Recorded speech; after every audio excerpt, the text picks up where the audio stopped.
बिहार चुनाव का पहला चरण पूरा हो चुका है और कहा जा रहा है कि चुनाव हुआ है आधा, लेकिन तस्वीर पूरी सामने आ चुकी है कि किसकी हवा है, कौन बनेगा बिहार का अगला मुख्यमंत्री।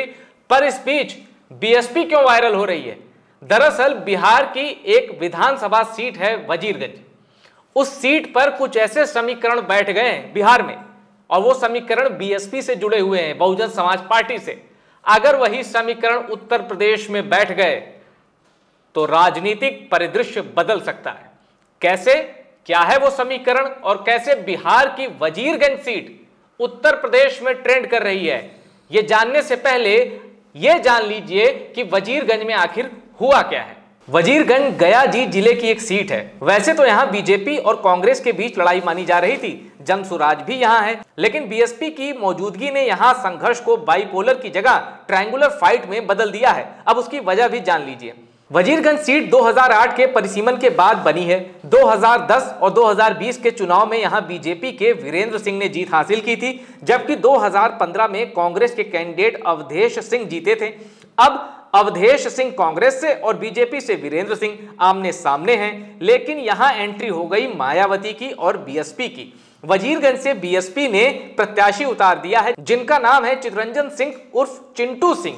इनका क्षेत्र में अपना ही अलग प्रभाव है, लेकिन चिंटू सिंह के समर्थन में, यानी जो बसपा के प्रत्याशी हैं, एआईएमआईएम अब उनके सपोर्ट में आ गई है। ओवैसी की सभा भी होनी है और बीएसपी के तो बड़े नेताओं के पहुंचने का सिलसिला जारी है। ऐसे में मुकाबला त्रिकोणी है। अब एक और बड़ी चीज जान लीजिए, वजीरगंज एक सामान्य अनारक्षित सीट है, यानी ये रिजर्व सीट नहीं है, जबकि यहां अनुसूचित जाति के वोटर्स की तादाद 30% से ज्यादा है और मुस्लिम वोटर 10% हैं। यानी ये जो 40% बना है, उत्तर प्रदेश में भी डीएम फैक्टर यही 40% है। तो कुल मिला के सार क्या है? वजीरगंज में समीकरण कैसा बना? बीएसपी और एआईएमआईएम अब मिलकर एक ही प्रत्याशी को जिताने की अपील करेंगे, चिंटू सिंह। अब वो जीतते हैं हारते हैं वो छोड़ दीजिए, जाहिर सी बात है बीजेपी और कांग्रेस के कैंडिडेट बिहार में मजबूत स्थिति में, लेकिन चिंटू सिंह ने उस फाइट को ट्रायंगुलर बनाया है एआईएमआईएम की एंट्री से। तो बीएसपी प्लस एआईएमआईएम जो बिहार में तस्वीर उभर रही है, क्या यूपी में डेडली हो सकता है? और यूपी में इस फैक्टर का क्या असर पड़ेगा, इस पर चर्चा करने के लिए मेरे साथ अभिषेक उपाध्याय जी जुड़ गए हैं। अभिषेक जी, आप इस फैक्टर को कैसे देखते हैं?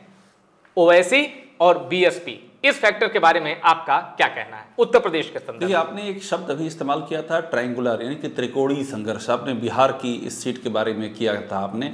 ये त्रिकोणीय संघर्ष है, अगर इस सीट पर हो जाता है, ये नतीजे बताएंगे। लेकिन अगर अभी दिख रहा है कि है, अभी की तारीख में, आपने ठीक कहा कि ये सीट जो है ये जनरल सीट है और तीनों प्रत्याशी भी, चाहे वो बीजेपी के हों, महागठबंधन के हों या बसपा, वो तीनों ही फॉरवर्ड कमेटी के हैं, तीन के तीनों, और तीनों में गजब की लड़ाई है।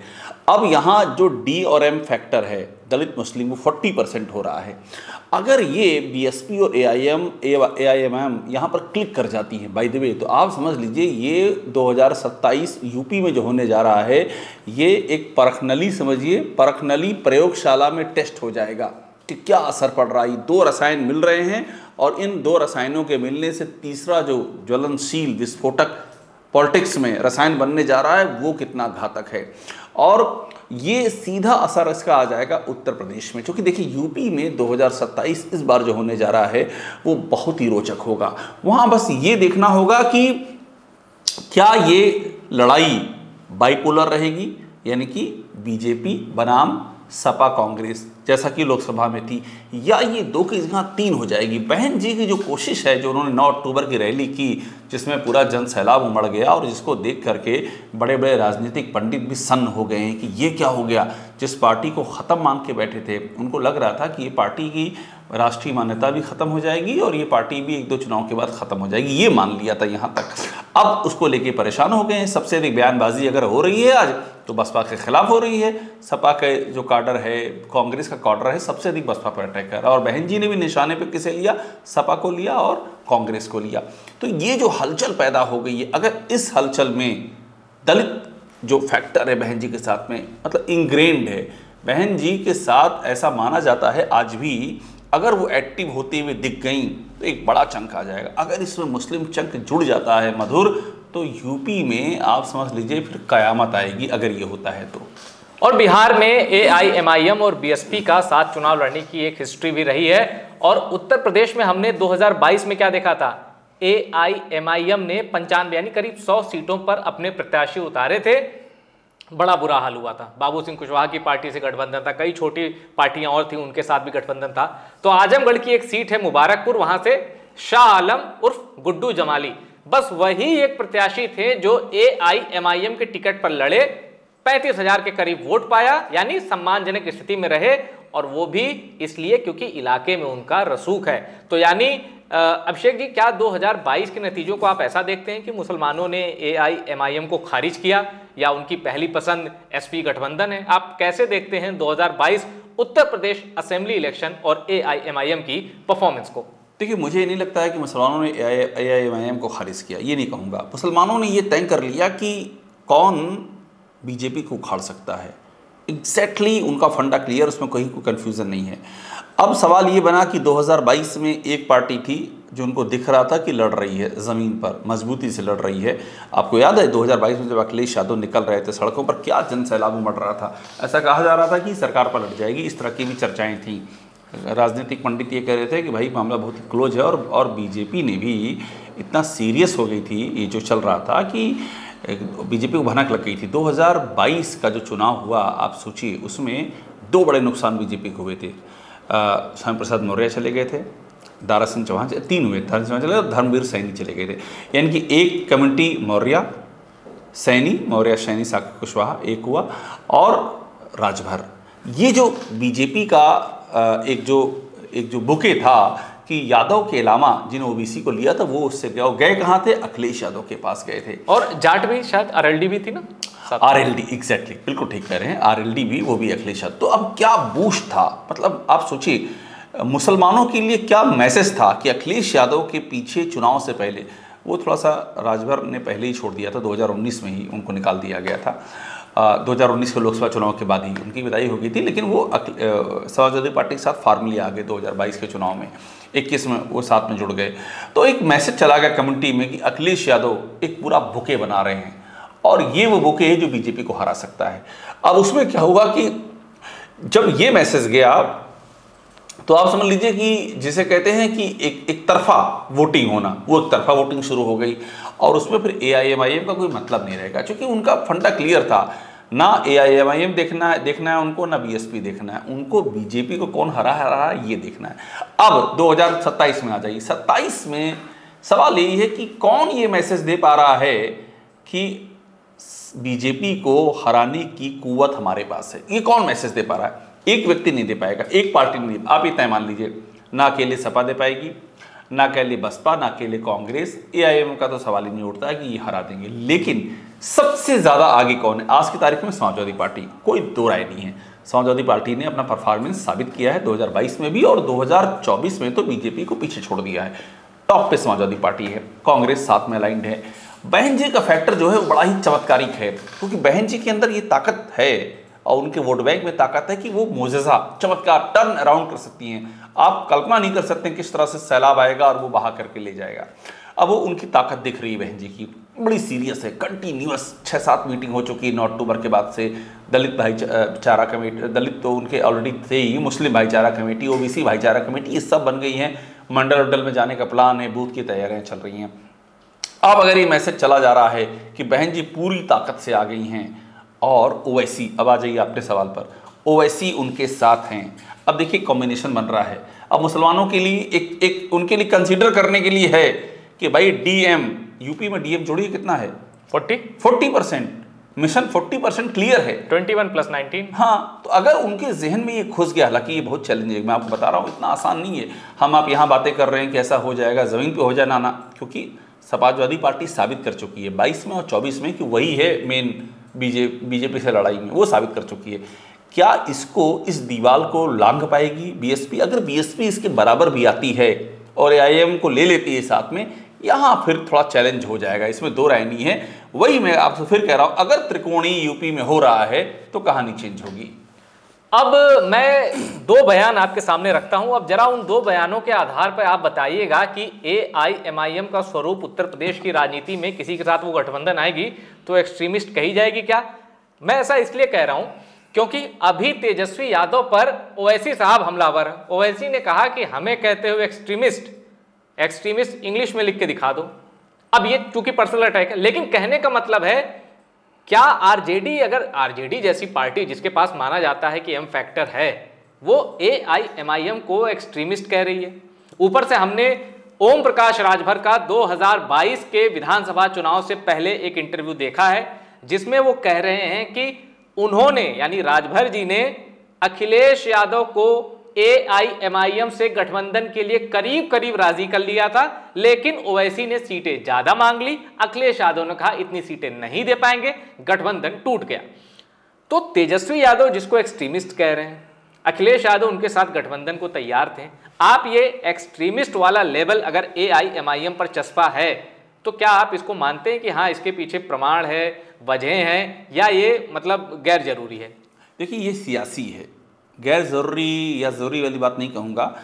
ये तेजस्वी यादव की मजबूरी है कहना, क्योंकि अगर तेजस्वी यादव बिहार में, एक तो वही समस्या उनके सामने जो अखिलेश यादव के सामने आपने कहा कि सीटें कैसे दे दें AIMIM को, जब उनको खींचातान कांग्रेस से चल रही है। फ्रेंडली फाइट की नौबत है, कांग्रेस मानी नहीं आखिर तक। मुकेश साहनी को अल्टीमेटली डिप्टी CM घोषित करना पड़ा, तब जाकर के उनकी बात थोड़ी सी संतुलित हो पाई। अपने घर में ही जब राशन नहीं है तो क्या वो पड़ोसी को देंगे? तो एक तो वो गुंजाइश नहीं है। दूसरी बात ये है कि उनको खतरा क्या है? उनको खतरा ये है कि अगर ओवैसी को लेते हैं हम साथ में और हम पे ये लेबलिंग हो जाती है, तो मुसलमानों वाली बात कर रहे हैं, ये तो मुसलमानों की पार्टी है, तो वो जो उसका रिवर्स पोलराइजेशन होगा वो तो उनकी रही उम्मीदें ख़त्म कर देगा। तो यहाँ पर जो एक्सट्रीमिस्ट कह रहे हैं उनको मालूम है कि देखिए मुसलमान वोट बैंक हमारे साथ है। तेजस्वी एकदम क्लियर है, बिहार में वो कहीं नहीं जाने वाला है। हमने महागठबंधन बना लिया है, जैसे तैसे लड़ते भिड़ते गिरते पड़ते वो बन गया है, वो आएगा। अब सवाल ये कि हिंदू ना छिटके हमसे, तो हिंदू ना छिटके इसलिए हमने AIMIM को एक्सट्रीमिस्ट कह दिया कि भाई ये तो चरमपंथी हैं। तो ये एक रणनीति है तेजस्वी यादव की। अब यूपी में आ जाइए, AIMIM को चरमपंथी की बात यूपी में करने वाली बात जो मुझे अभी आज की सूरत में लग रहा है, आप अखिलेश यादव के बयान देखिए, जितने भी बयान उनसे भी कई सारे सवाल किए गए हैं। अखिलेश यादव कोई ऐसी लाइन लेते हुए दिखाई नहीं पड़ते हैं कि वो ओवैसी किसी खांचे में रखे। उनका बहुत ही क्लियर, जो आपने पहले भी कहा कि वो सीटों के लेकर के बातें चल रही थी, लेकिन अखिलेश यादव के पास भी यूपी में उनकी तस्तरी में अब जगह नहीं है। वहाँ भी थाली में रखी हुई हैं, कांग्रेस थाली में रखी हुई है, ऑलरेडी है। बाबू सिंह कुशवाहा समाजवादी पार्टी में आ गए हैं, लेकिन उनकी अपनी एक पार्टी रही है, उनकी पार्टी डायलूट नहीं हुई है और कुशवाहों को रिप्रेजेंट करते हैं वो। अब वो भी अपनी कुछ सीटें चाहेंगे, ऐसा नहीं है कि वो सांसद हो गए बात खत्म हो गई है, 100% उनकी होगी। फिर केशव देव मौर्य हो गए, जो छोटी पार्टियां हैं उनसे भी। अब मेरी जानकारी कहती है अखिलेश यादव छोटी पार्टियों का एक बुके बनाएंगे, वो छिटकने ना पाएँ। उसमें पश्चिम की भी कुछ शामिल होगा। एक अभी तो हमको क्या दिख रहा है, समाजवादी पार्टी दिख रही है, एक पे आप बात कर लीजिए, कांग्रेस देख रही है, दो पे। बात दो पे नहीं रुकेगी, ये इसमें छोटी छोटी पार्टियां शामिल होंगी इस बुके में, और वो शामिल होंगी जातीय आधार पर। अब ऐसे में वो यहाँ भी वो गुंजाइश नहीं बचेगी, नंबर एक। दूसरी बात ये कि वही चैलेंज अखिलेश यादव के सामने भी है जो तेजस्वी के सामने है। अगर ओवैसी को ले लें, अभी बीजेपी शुरू हो जाए कि भाई ओवैसी को ले रहे हैं। अब ओवैसी में एक फ़र्क है, ओवैसी और अखिलेश यादव तेजस्वी में। अखिलेश तेजस्वी जब अपनी बातें करते हैं थोड़ा सा वो देखते हैं कि ऐसा ना हो कि हम किसी भी बात को एक्सट्रीम हम स्टैंड ले लें और दूसरे खेमे में निगेटिव चला जाए। वो ऐसी कोई चिंता नहीं है, वो डंके की चोट पे बोलते हैं, वो जो पोजीशन लेते हैं वो लेते हैं, ये उनकी खूबी है। अक्सर वो कहते हैं लो मैं इस मुसलमानों के मुद्दे पर बोल रहा हूँ, बोल के दिखाएं इस पर कांग्रेस, इस पर बोल के दिखाएं ओवैसी, बोल के दिखाएं अखिलेश, क्योंकि वो एक्सट्रीम पोजीशन वो ले सकते हैं। लेकिन वो तेजस्वी नहीं ले पाएंगे, वो अखिलेश नहीं ले पाएंगे, क्योंकि उनके स्टेक्स बड़े हैवी हैं। भाई 20% मुसलमान के बाद आपको जो बाकी पब्लिक को अपने साथ करना है, या आप 20 मुसलमान कर दीजिए और आप यादव कर दीजिए 7 से 8% कर दीजिए, इसके बाद आपको जो एड्रेस करना है वहाँ अगर ये मैसेज गया कि आप प्रो मुस्लिम हैं तो क्या रिवर्स पोलराइजेशन होगा। तो इसीलिए मुझे ऐसा लगता है कि ओवैसी को चरमपंथी कहना तेजस्वी यादव का एक सियासी मजबूरी है, उसमें और कुछ नहीं है। वो कल को दोस्ती भी दिख जाएगी, कोई ऐसा मौका आया तो और यही हाल यूपी में है कि यूपी में एक तो वही थाली में उतना सामान नहीं है कि वो दे सकें, और दूसरा उनको अपनी पोजीशन हिंदुओं में भी बहुत स्ट्रांग मैसेज देना है कि हम प्रो मुस्लिम वाली इमेज नहीं है हमारी, इसलिए यहाँ भी मुश्किल लगता है। यानी अगर असदुद्दीन ओवैसी AIMM गठबंधन के तहत उत्तर प्रदेश आती है तो अभिषेक जी वो ऑपरेशन सिंदूर वाला जो ओवैसी दिखे थे, जिसकी पूरे भारतवर्ष एक तो क्या दिल खोलकर तारीफ की थी ओवैसी की, और ओवैसी ने देश को गौरवान्वित किया था विदेशों में, वो फैक्टर भी तो लोगों को याद होगा। वो फैक्टर है बड़ा। मैं इसीलिए कह रहा हूँ कि असदुद्दीन ओवैसी को आप जब परिभाषित करने की कोशिश करते हैं तो बड़ा सेलेक्टिव हो जाता है। आपको जो सूट करता है वो उठा लीजिए और उन पर लगा दीजिए, भाई दाढ़ी टोपी और स्ट्रीम पोजीशन कई बार लेते हैं। लेकिन दूसरा पहलू भी तो देखिए, ऑपरेशन सिंदूर पर उनको बाकायदा भारत सरकार ने एक डेलीगेशन में शामिल किया जो विदेशों में या भारत का पक्ष रखने के लिए पाकिस्तान की खुलकर के मजम्मत की, और पाकिस्तान की मजम्मत पाकिस्तान के घर में घुस के वो कर चुके हैं। तो ये उनके साथ में एक है। तो मैं इसीलिए कह रहा हूँ BSP अफोर्ड कर सकती है उनको अपने साथ में लेना। दो वजह है, एक तो ये है कि BSP के पास खोने को ज़्यादा कुछ है नहीं, एक सीट है सिर्फ, तो खोने को क्या है, वो एक्सपेरिमेंट कर सकते हैं। दूसरा ये कि अगर वो ये मैसेज दे पाए कि हमारे साथ दलित आ गया है तो मुसलमान उनके साथ में जुड़ सकता है, और वो OBC भाईचारा कमेटी बना ली तो एक नए सिरे से चर्निंग हो सकती है, इसलिए वहाँ ये संभावनाएं ज़्यादा दिखती हैं। यानी आपको लगता है कि अगर AIMIM के साथ BSP का गठबंधन होगा तो BSP का जो कोर वोटर है वो इसको हाथों हाथ ले लेगा? ये एक चांस है, मैं ये नहीं कह रहा हूँ कि ले ही लेगा, बट ये चांस है। वो चांस इसलिए है क्योंकि दो वजह हैं कि दलित और मुस्लिम का जो सियासी गठजोड़ है वो ऐतिहासिक है। ऐसा नहीं है कि होगा तो पहली बार होगा। भाई कांग्रेस की सत्ता की बुनियाद यही रही है कि दलित मुस्लिम और फॉरवर्ड में ब्राह्मण्स, ये एक कांग्रेस ने बनाया था कॉकटेल, उसने उसको बड़ी सफलताएं दिलाई, बड़ा एक चंक हो जाता है। तो यूपी की मैं खासतौर पर बात कर रहा हूँ, तो ये एक हिस्ट्री है इसके पीछे। चंद्रशेखर इनफैक्ट जो सियासत करते हैं, आप ध्यान दीजिए, दलित उनके साथ में और जम के मुसलमानों के लिए बोलते हैं, संभल जाने की कोशिश की, बरेली पे गए और लोगों से मिले, क्लियर पोजीशन लेते हैं। तो ये एक ऑलरेडी एक ऐतिहासिक इसके पीछे एक लाइन है, सिल्वर लाइनिंग है। तो इसमें कोई दो राय नहीं है कि अगर दलितों के वोट बैंक को लग जाता है कि भाई ये इससे मुस्लिम वोट बैंक आएगा हमारे साथ में और हमारा एक से होगा, तो निश्चित तौर पर वो इकट्ठा हो सकते हैं, एक यहाँ संभावना दिखती है। अब मेरा आखिरी सवाल, फिर इस चर्चा को विराम देते हैं, और दोनों सवाल इंटरलिंक्ड हैं, जुड़े हुए हैं। पहला सवाल ये कि क्या जो ये DM फॉर्मूला है, इसमें उत्तर प्रदेश में सत्ता हासिल करने की क्षमता है इस फॉर्मूले में? दूसरा सवाल ये, PDA भारी दिखता है या DM? आप अपने अनुभव से बताइए। देखिए, मेरा ये मानना है कि जहाँ भी DM आएगा, वो क्लियर आपको बता रहा हूँ, अगर DM एक साथ आता है तो वो DM ही नहीं रहेगा, वो अपने साथ एक पूरा का पूरा, आप समझ लीजिए कि एक सैलाब लेकर के आएगा। अगर DM जुड़ता है तो OBC अपने आप जुड़ेंगे, फिर ब्राह्मण्स भी जुड़ सकते हैं, बहुत आसानी जुड़ सकते हैं, क्योंकि जो 2007 में बहन जी ने कर दिया था, उनको लगता है कि हाँ भाई ये फैक्टर सरकार बना सकता है, हमको निजात अगर पानी है। अगर उनकी जो नाराज़गी है, जिस तरह की बातें कही जा रही हैं कि योगी आदित्यनाथ के शासनकाल से एंटी इनकम्बेंसी एक पैदा हो गई और एक अच्छी खासी तादाद है जिन जातियों को लगता है कि यहाँ जाति विशेष की सरकार चल रही है, वो एक चर्निंग हो सकती है। नंबर एक बात है। दूसरी बात ये है कि आपने बताया PDA और बनाम DM। देखिए, PDA एक बहुत बड़ा ब्रैकेट है, उसमें पिछड़ा भी है, दलित भी है, अल्पसंख्यक है, यानी कि आप जोड़िए तो 80% से ऊपर कवर हो गया, बड़ा ब्रैकेट है। और ये DM एक छोटा ब्रैकेट है। बड़े ब्रैकेट को भरना एक बड़ा चैलेंज है, बड़ा चैलेंज है, समझे आप। और छोटे ब्रैकेट को भरना उसकी तुलना में थोड़ा आसान, आप फोकस हो सकते हैं, आसान है। लेकिन बड़े में क्या ना कि एस्पायरेशन टकराएंगी। कहीं पर पता चला कि दलित बनाम, कहीं पर पता चला कि यादव बनाम राजभर चल रहा है, कहीं दलित बनाम यादव चल रहा है। ये जो आपस के इंटरसेक्शंस होते हैं ना, उनको मैनेज करना बड़ा चैलेंज होता है वहाँ पर। तो इसलिए PDA का फार्मूला अगर चल निकला मधुर, फिर तो सैलाब है, फिर तो अखिलेश यादव की सीटें कहाँ जाकर रुकेंगी आप कल्पना भी नहीं कर सकते हैं। लेकिन अगर ये DM चल गया तो DM खींचेगा और को, तो PDA अपने आप में सक्षम है। PDA चला, अखिलेश यादव को किसी की जरूरत नहीं है अगर PDA चल गया। यानी लेकिन अगर DM चला तो सबसे ज्यादा दिक्कत PDA को होगी। ये तो जाहिर सी बात है भाई, PDA का दो तो उठा लिया ना आपने। हाँ, आपने D उठा लिया, आपने A उठा लिया, सिर्फ P बचा। तो DA उठा लिया तो PDA में क्या बचा? तो जाहिर सी बात है PDA में बड़ा डेंट होगा। लेकिन फ्लोटिंग वोट किधर जाएंगे, ये एक बड़ा खेल है मधुर। फ्लोटिंग वोट ही तय कर देंगे कि फिर सरकार कौन बना रहा है। PDA को फ्लोटिंग वोट की जरूरत नहीं होगी, वो कंपैक्ट है। वो तो फिर मैं आपसे फिर कह रहा हूँ सुनामी आएगी, सुनामी।